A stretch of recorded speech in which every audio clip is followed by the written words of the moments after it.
Paul Couder, on se retrouve ici, c'est le président emblématique du syndicat, de la fédération plutôt maintenant, c'est comme ça que ça s'appelle, Anglo-Course. On se retrouve ici à Pau, juste avant le Grand Cross, pour l'Assemblée Générale. Il y avait beaucoup de monde d'ailleurs à cette table Assemblée Générale. Une Assemblée Générale animée, c'est souvent le cas en Anglo-Arabie. Mais là, en plus, la situation est grave. Est-elle désespérée? Non, non, il faut toujours. Moi, j'ai toujours un brin d'optimisme. Simplement, il faut travailler. Il faut que nous, on saisisse les perches qu'on nous tend.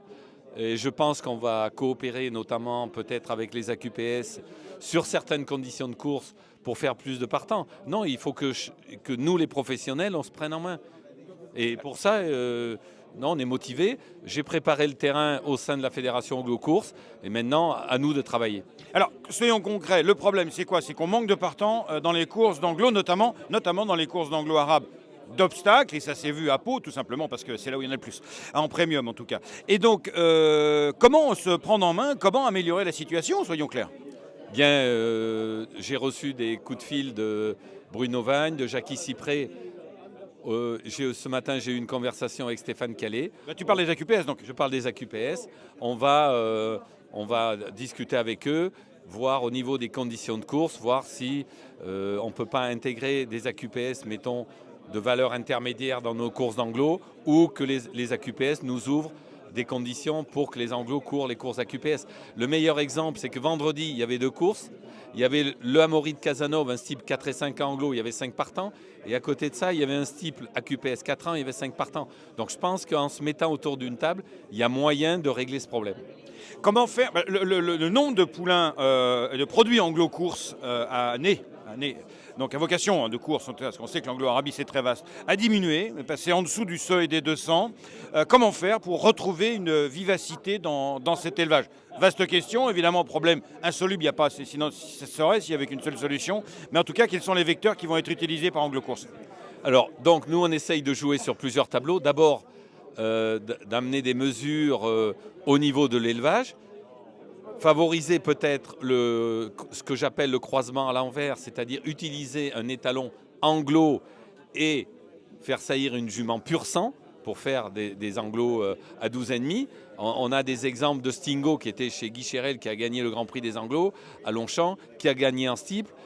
Emma Bell a gagné à Longchamp aussi. Donc on peut recruter des éleveurs propriétaires de pur sang qui ont des difficultés actuellement à écouler leur production, à venir en Anglo-Arabie où on a quand même une enveloppe de course très honnête et où on peut se faire plaisir. C'est quelque chose que tu as déjà entendu, peut-être hier même à la porte ouverte de Gélos, des gens du pur sang qui aimeraient bien basculer, ou c'est une projection intellectuelle? Non, il y a des cas particuliers très précis. L'autre jour, j'étais à la présentation des étalons chez Mathieu Talleux et j'ai été interrogé par des éleveurs de pur sang qui me demandaient conseil sur l'utilisation de tel ou tel étalon pour faire du croisement à l'envers. Parce que ces gens, et on a eu l'exemple hier des différentes agences de vente qui ont exposé les chiffres, c'est vrai que dans le très haut de gamme, il n'y a aucun problème, mais dans le bas de gamme, milieu de gamme, voire bas de gamme pur sang, ils ont du mal, les éleveurs, à écouler leur production.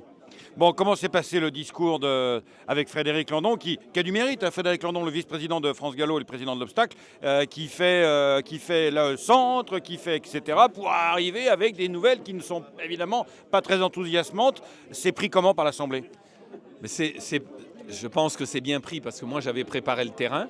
J'ai préparé le terrain toujours en donnant le discours de la vérité. Je crois qu'il faut.